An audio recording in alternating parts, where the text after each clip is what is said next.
a Nerea Luis, es responsable del área de inteligencia artificial en Singular y es divulgadora en el campo de la inteligencia artificial. Yo creo que todos somos absolutamente conscientes de que la inteligencia artificial ya está impactando de forma directa en nuestras vidas, que es seguramente uno de los principales agentes de cambio que vamos a ver en los próximos años, meses incluso.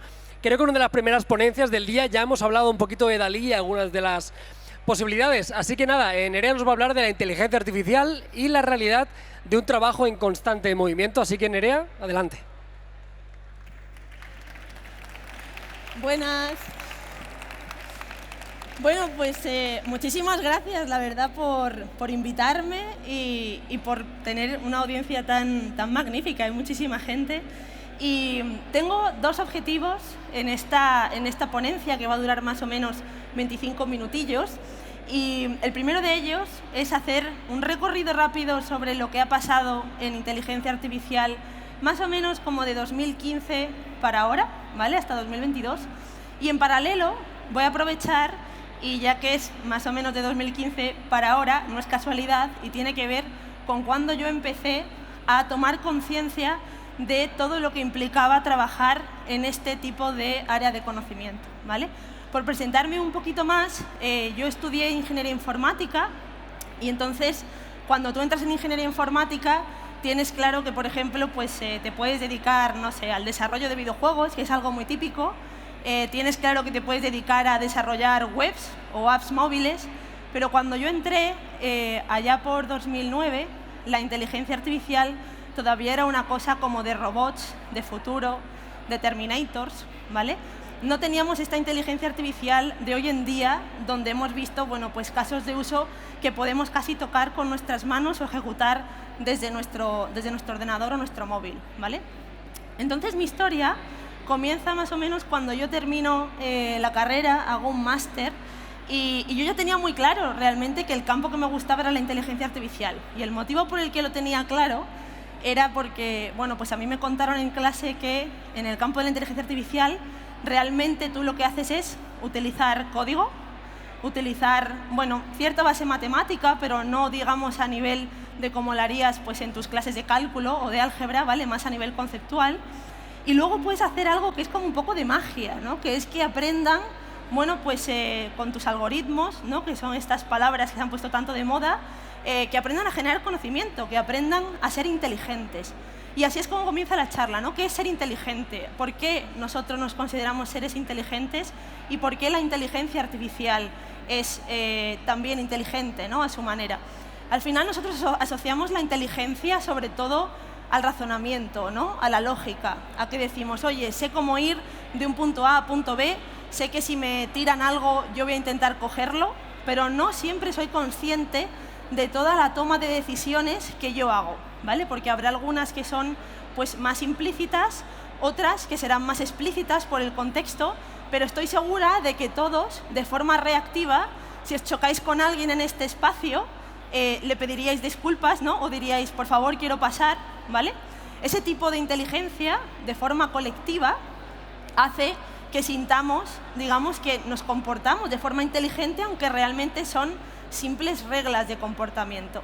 Y así es como empieza a crecer la inteligencia artificial. La inteligencia artificial, cuando surge allá por los 60, lo que pretende estudiar es eso, es decir, ¿por qué los seres humanos sentimos que somos inteligentes? ¿Cómo se hace ese razonamiento? ¿Se puede utilizar la programación para realizar este tipo de procesos? Y la respuesta es sí, ¿no? Entonces, hay una parte de la inteligencia artificial que se dedicó a estudiar ese tipo de cosas y luego hubo un momento en el que, digamos, surge otra área nueva que seguramente sea la que más conocéis, que es la conocida como Machine Learning, ¿vale? ¿Cuántos de vosotros habéis escuchado hablar de Machine Learning, campo de los datos?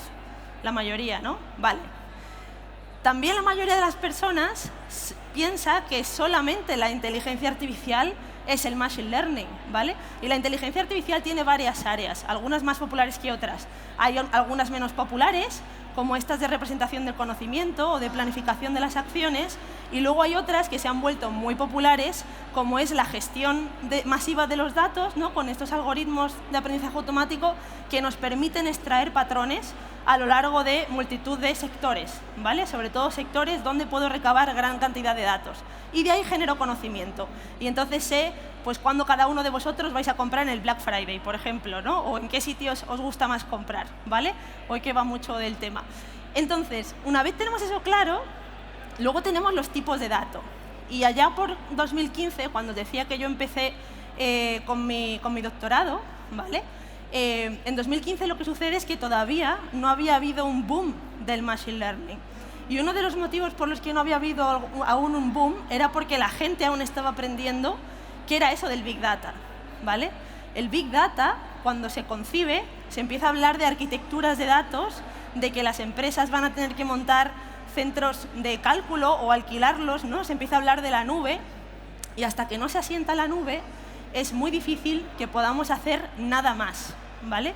Y os lo cuento porque muchas veces, todavía a día de hoy, hay muchísimas empresas y hay muchísimo trabajo en toda esta parte previa, donde en realidad por lo que nos preocupamos es por cómo organizamos y mantenemos los datos, ¿vale? Para luego poder explotarlos con inteligencia artificial. Y eso era de lo que se hablaba en 2014, 2015, una cosa así. Cuando estuve en Carnegie Mellon, estuve de estancia doctorado en una universidad en Estados Unidos, que es pionera en temas de robótica, sobre todo, y allí, por ejemplo, ya en 2016 hablaban de un concepto de colaboración, ¿vale? De colaboración, pero con robots. Eran robots que pedían ayuda. Y yo me preguntaba por qué, ¿no? Si realmente podemos hacer prácticamente lo que queramos con inteligencia. Pues el motivo es porque a veces no necesitamos hacer todo, ni necesitamos hacer, no sé, pensar directamente en una superinteligencia. Podemos pensar en, bueno, pues tener nuestro robot especializado en una cosa, y si no sabe hacer algo, que tenga un humano al lado que le vaya validando, ¿no? O al que le vaya pidiendo ciertas cosas.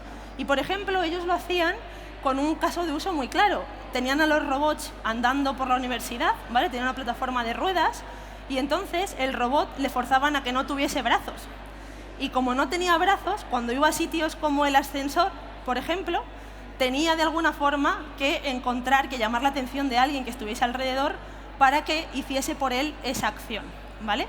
Ese tipo de colaboración, que en ese momento pues parecía tan rara, la vamos a empezar a hacer a día de hoy, en el momento en el que nos pongamos, por ejemplo, a utilizar sistemas como los que se han publicado hace poco de generación de textos o de generación de imágenes.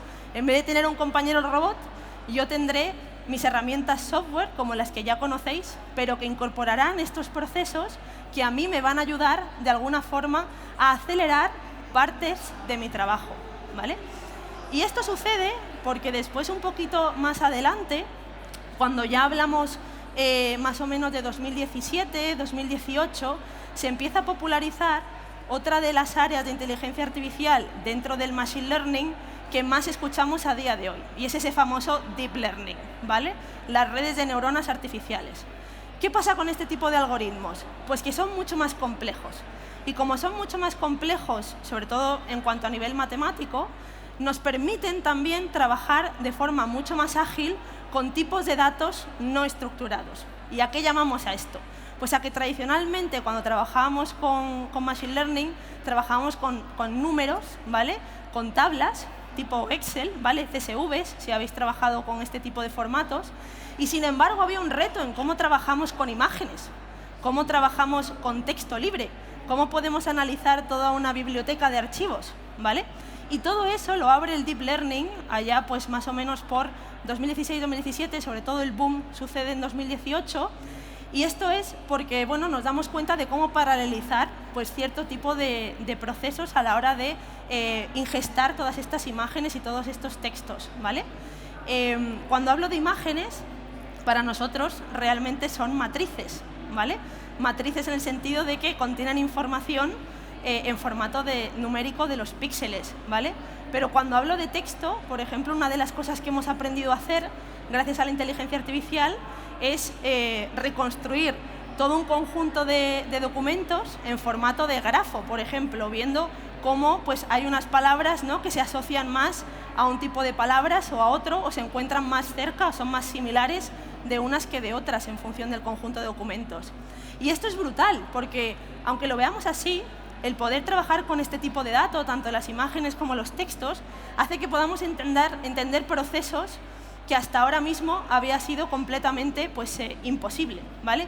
Y por eso hemos vivido esta explosión en estos 2 últimos años en el que no dejamos de ver avances. No dejamos de ver avances porque somos capaces de hacer generación de imágenes, ¿no?, con composición que ya me mezcla, por ejemplo, el texto con la imagen, ¿no? ¿Cuántos habéis utilizado DALL-E o Stable Diffusion o alguna cosa así? ¿Os suena esto? ¿Lo explico? Vale. Cuando hablamos de este tipo de herramientas generativas, tiene que ver con cómo somos capaces de procesar el texto que yo le paso, ¿vale? El texto que yo le paso a una inteligencia artificial generativa, de las que tenéis en Internet, Stable Diffusion, DALL-E, hay muchas otras, Midjourney, al final lo que hace es intentar entender los conceptos que aparecen en mi texto de entrada. Es decir, yo le puedo decir, oye, genérame una imagen donde está una persona en un escenario dando una ponencia rodeada de gente, ¿vale? Todo este tipo de frases al final tiene un contexto, ¿vale? Y el reto aquí está en cómo le enseño yo a la inteligencia artificial, primero, a identificar lo que digo en cada una de las palabras, cuáles son las relevantes, qué relación tienen entre ellas, ¿vale?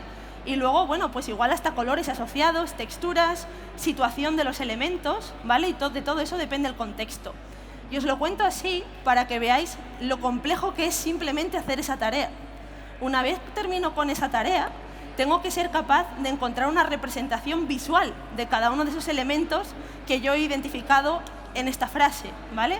Por ejemplo, si yo digo, represéntame, ¿no?, a esta persona en un escenario dando una charla rodeada de gente, no sé si me la va a representar, por ejemplo, de esta vista para acá o de la vista que tengo yo para allá, ¿vale? Tendría que saber que la gente suele estar más abajo, ¿vale? Y la persona en el escenario suele estar más arriba. Es decir, hay mucho contexto que yo no lo digo de forma explícita y todo eso son representaciones visuales, ¿vale? Entonces, la capacidad que tenemos ahora de trabajar con todo este tipo de sistemas, de ser capaces de trabajar primero con texto, de devolver una imagen, nos lleva a que la inteligencia artificial se ha convertido en algo completamente transversal. Transversal en el sentido de que a día de hoy, cuando trabajas en este campo, puedes estar una semana, yo que me dedico, por ejemplo, a la consultoría, ¿no?, en mi día a día, luego hago mucha divulgación, al final estás hablando con gente que se dedica a la moda porque necesitan entender cómo compran sus clientes o qué tipo de tendencias hay en el mercado, pero luego te vas, por ejemplo, al campo de la salud y estás hablando de cómo hacer detección temprana, ¿vale?, de algún tipo de enfermedad, de patología, o directamente un análisis y anonimización de historiales clínicos para poder ser analizados también de forma masiva, encontrar patrones, ¿vale?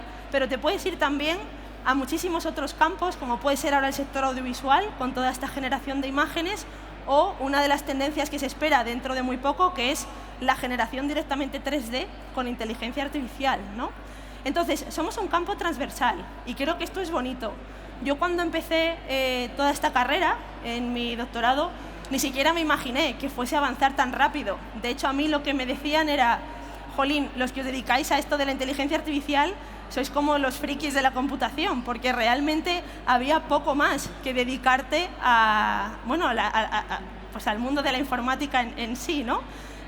Recuerdo además que incluso, por contaros una anécdota, cuando estaba terminando la carrera, casi mi especialidad de inteligencia artificial no se llegaba a impartir, porque éramos muy pocos los que habíamos decidido apostar por ese área, ¿vale?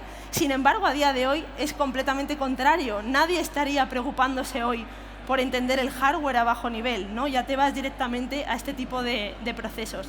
Y este cambio ha sucedido en menos de 10 años, ¿vale? Entonces, uno de mis consejos, si os puedo dar alguno, sería pues que también tengáis, no sé, como esa intuición, ¿no?, y esas ganas de, oye, yo voy a apostar por aquí y a ver lo que va a pasar. Cuando yo hablo de inteligencia artificial a la gente, yo no pretendo que os convirtáis todos en expertos y expertas de inteligencia artificial, pero creo que sí que aporta un montón que sepáis que existe, que sepáis que están las herramientas, muchas de ellas ya en Internet, para poder ser utilizadas, ¿vale? Vamos a vivir seguramente unos años a partir de ahora donde muchos de estos procesos se van a empezar a incorporar en todas estas herramientas que conocemos ya, edición gráfica, ¿vale?, análisis numérico, no sé, un montón de cosas. Y seguramente pasará un poco como cuando empezamos, no sé, a aprender a usar el pack de ofimática típico, ¿no?, de Microsoft Word o de Microsoft Excel, simplemente que nos vamos a tener que acostumbrar, bueno, pues a entender qué respuestas son las que nos da la inteligencia artificial. Y hay un último punto del que todavía no he hablado, pero que creo que es muy importante también que tengáis presente, y es que esto tiene un impacto, ¿vale? Cuando hablamos de inteligencia artificial, de lo guay que es, de cómo conseguimos, no sé, pues ayudar a la gente, ¿no?, o cómo conseguimos procesar de forma masiva un montón de información y de ahí construir otro tipo de procesos mucho más inteligentes, también a veces lo hacemos mal, ¿vale? Y me gusta recalcar esto porque hay que ser, bueno, científico también, ¿no?, con todo ese tipo de cosas. Hay mucho trabajo en inteligencia artificial que no está resuelto y uno de estos casos es la propia explicabilidad de los sistemas, ¿vale? Cuando trabajamos en inteligencia artificial somos capaces de devolver modelos muy inteligentes con alta capacidad de acierto, pero no siempre sabemos el por qué han llegado a tomar las decisiones que han tomado, ¿vale? Si vosotros generáis una imagen con DALL-E 2 o con Stable Diffusion o un texto con GPT-3, a cualquiera de sus investigadores o ingenieros les costaría muchísimo deciros por qué os ha dado ese tipo de salida, ¿vale? Además, por un componente propio de la generación. Y esto tiene que ver con que no hemos puesto tanto foco, quizá no ha sido tan trivial, hacer trazabilidad de lo que está sucediendo dentro. Pensad que son arquitecturas complejas a nivel matemático. Estamos hablando de millones de cálculos internos en el proceso de entrenamiento que te puede durar meses si el modelo es grande. Y esto significa que hay mucho trabajo desde distintas perspectivas, que creo que es algo muy guay, ¿vale? Tenemos un campo que es los propios algoritmos de explicabilidad, es decir, trabajar desde el punto técnico para fomentar que haya mayor transparencia, mayor explicabilidad utilizando programación, ¿vale? Y de eso hay toda una línea que se llama AI Explainability. Pero si nos vamos al campo legal, tenemos todo el abanico de la regulación. En la Unión Europea se va a sacar dentro de nada el AI Act, que va a ser la primera regulación que va a empezar a pedir que, sobre todo pues en sectores como educación, salud, justicia, ayudas sociales, etcétera, se empiecen a auditar las inteligencias artificiales o los procesos automáticos de toma de decisiones que se pueden estar utilizando ya y no lo sabemos, ¿vale? O no sabemos cómo han sido entrenados. Todo eso va a requerir de un montón de abogados, personas generalmente del campo del derecho, de la ley, que estudien cómo va a impactar todos estos sistemas, ¿vale? Pero si nos vamos un poquito más a otro sector, pues por ejemplo yo a día de hoy trabajo con un montón de lingüistas porque queremos trabajar, bueno, pues en un montón de casos de uso que tiene que ver con texto, ¿vale?, con el procesamiento del lenguaje natural. Y el motivo es porque no solo queremos abordar el texto, sino que queremos aprender incluso a interactuar con los sistemas usando la voz, ¿vale? El que hayamos llegado a un punto en 2022 donde somos capaces de generar texto nos hace también mucho más capaces de controlar contextos distintos, ¿vale? Ya no es tan, digamos, raro encontrar una inteligencia artificial que sabe responderte a qué tiempo hace hoy, pero también sabe generarte, no sé, como un texto novelístico, ¿vale?, si hablamos de GPT-3, y eso hace también que podamos cada vez más pues, hacer los asistentes conversacionales más inteligentes. Una de las cosas que se espera es que seamos capaces, en el medio plazo, de empezar a interactuar por voz o en lenguaje natural con todos estos sistemas, y de hecho ya lo estáis haciendo con DALL-E, ¿vale? Lo que pasa es que lo estáis haciendo a través de vuestra pantalla del ordenador.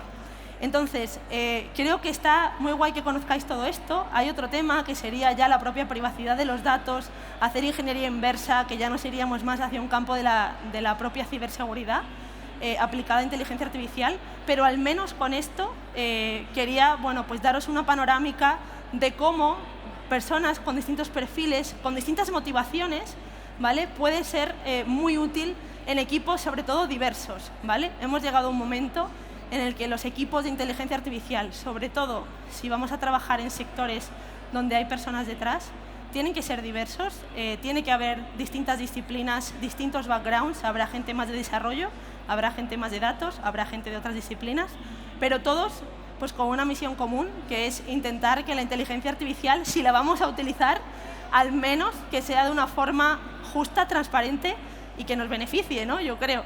Así que nada, esa es mi conclusión de hoy. Espero que os haya gustado la charla y muchas gracias.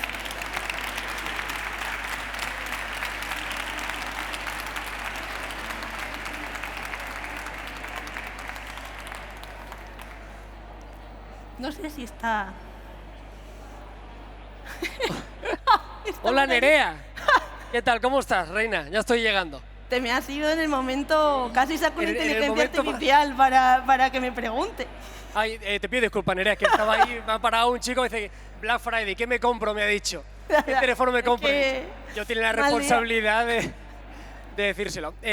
Inteligencia artificial, que quiero hacerte una pregunta que todo el mundo tiene, sobre todo la gente que quizá no es tan nativa digital o que no lo tiene tan por la mano y que todos tenemos cierto miedo, ¿no? Sobre todo la gente que se dedica, depende de qué tipo de trabajos. ¿Cuál es tu visión al respecto de precisamente eso? Ese tipo de trabajos, de espacios laborales donde vemos nosotros que la inteligencia artificial va a impactar de forma directa, ¿no? Sí. ¿Cuál sería tu visión al respecto? Pues mira, hay una cosa, ¿no?, que he comentado que para mí es muy importante hablar de colaboración, no necesariamente de sustitución. Sí que creo que no podemos ser simplemente optimistas y decir no va a haber ninguna repercusión. Es muy difícil predecir cuál va a ser el impacto real, pero sí que creo que tenemos que ser conscientes de que va a haber, sobre todo, cierta parte de algunas profesiones donde hagamos cosas pues muy mecanizadas, ¿vale? Como puede ser, no sé, pues la firma de documentos, como puede ser cosas que hemos ido digitalizando, ¿no?, que ahora además se pueden automatizar. Y en ese tipo de trabajos, obviamente, empezará a entrar la inteligencia artificial, ¿no? Esto podemos verlo como una amenaza, pero también, según cómo lo enfoquemos, puede ser una oportunidad para dedicar esfuerzo a otro tipo de tareas más que nos requieren mucha más carga, ¿no? Y aquí, por ejemplo, pienso pues en la consulta médica, ¿vale? Hay muchísimos informes, pensad, de análisis, donde realmente todo está bien, ¿no? Todo está en unos baremos, todo el mundo entendemos más o menos los baremos cuando nos dan los rangos, y en ese sentido, pues tú podrías decir, oye, pues mira, de todos los análisis que tienes que entregar hoy, hay 5 que son raros, ¿vale? Tú a esos 5 le puedes dedicar mucho más tiempo si tienes esa información antes, ¿vale? Pues esto aplicado a multitud de otros casos. ¿Qué es lo que sí que tenemos que tener presente? Que hay que enseñar a la gente. Y esto no puede ser solamente proactivo, es decir, de nosotros, sino que tenemos que tener algún plan de acción, y esto ya aquí entran otros temas, pero hay que tener algún plan de acción a nivel empresarial, a nivel gubernamental, que de alguna forma a esas personas que van a ser impactadas se les den alternativas formativas, igual que se nos enseñó en su día a usar el ordenador y a usar otro tipo de software, ¿no? Es una segunda revolución industrial, salvando las diferencias, ¿no? Al final. El reto es el tiempo que tenemos.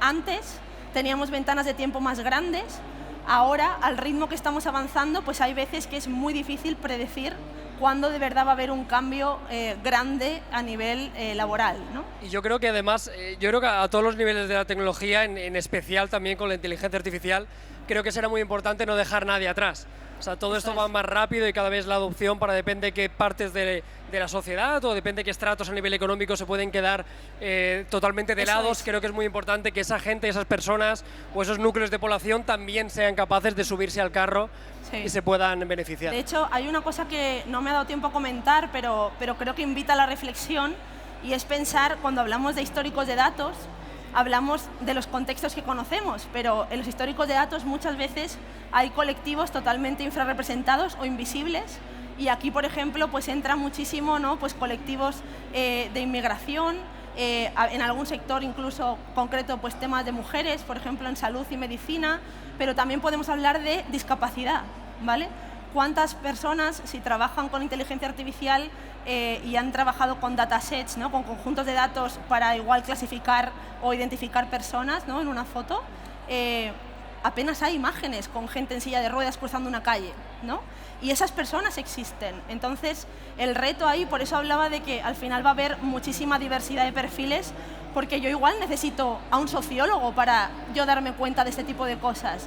Y yo, como persona técnica, tengo ciertas carencias también. Entonces va a ser muy interesante cómo, si mezclamos todo esto junto con el ámbito regulatorio, vamos a conseguir, yo creo, avanzar, bueno, en una dirección, desde luego, que no sabemos hacia dónde, pero creo que es la correcta.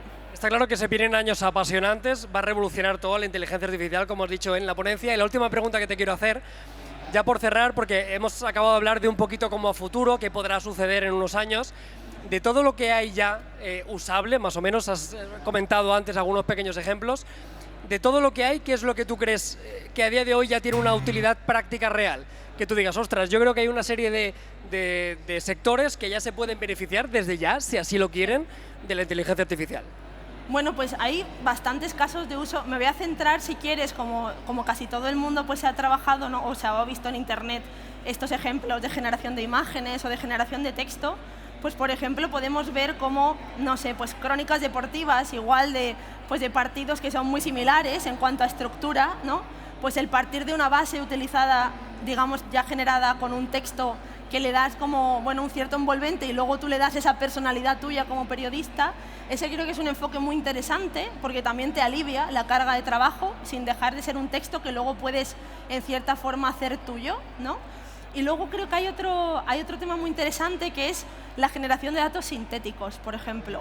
Estábamos hablando antes de estos colectivos invisibles en los conjuntos de datos y resulta que estas herramientas que están generando composiciones gráficas también nos pueden ayudar a generar, bueno, pues distintos elementos que en los datasets ahora mismo pues quizá no se encuentran tan representados. Entonces imagínate si yo sé que DALL-E puede generar a personas sentadas en sillas de ruedas, ¿vale?